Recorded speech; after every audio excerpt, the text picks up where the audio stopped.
In this video, I will guide you through on how to get a job at Adidas.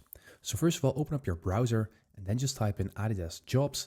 And once you do that, you will see this option Adidas careers and you will have jobs with Adidas.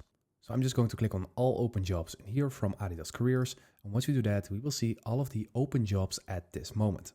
And in this bar, you can filter on the region. So let's say in America, and then you can select the location as well. And let's say we select the United States of America.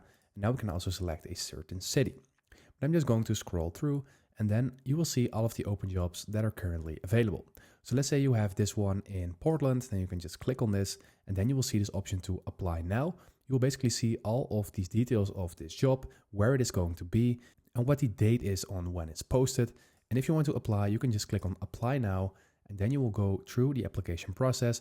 But first you need to create an account on Adidas to apply for their career opportunities. And there's also another way on how to apply for jobs at Adidas, and that is by clicking on Jobs with Adidas, this option in here. And then when you scroll down, you will see a world map. And then based on this world map, you can also select a job that you like. So let's say you want something in Europe, and let's go to Rome, for instance. Then we're going to click on this job in here. Then we can also click from here, and then we can also click on Apply Now, just depending on what you like. If you want to see a world map or just a list where you can filter on regions. So anyway, that is how you do it. I hope this video helped you out. Please leave a like and consider subscribing, and then I'll see you in the next one.